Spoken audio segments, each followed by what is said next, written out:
hervır namarda namar ile yayara paş eder seni.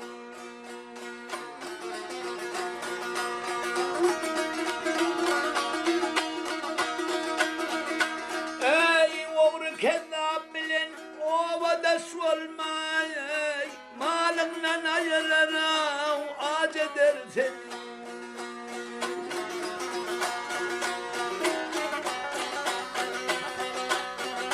Samsam adam bilen oturma Samsam adam bilen oturma Zinhar namar bilen sen sehvet kurma. Ey kadırdan dostumdan yüzün ve vurma Barsam cephesine gel tac eder seni.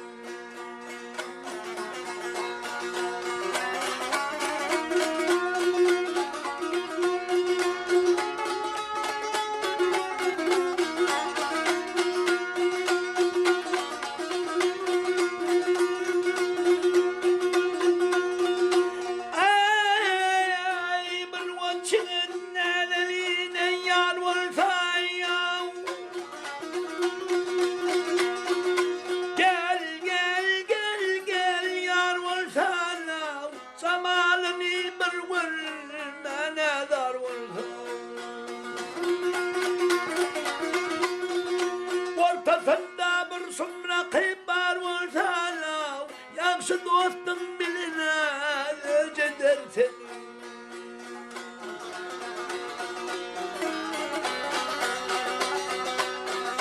Maltım ile yaydım nesihat Maltım ile yaydım nesihat Zinhar namar bilene olmağın gülper.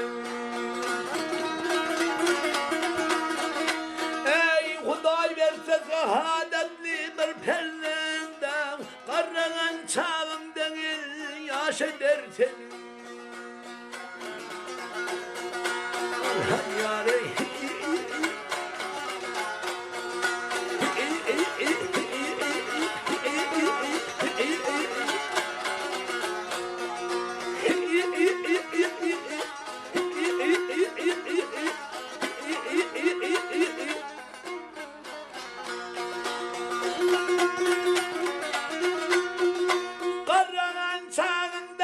eder seni ya, varsan cephesine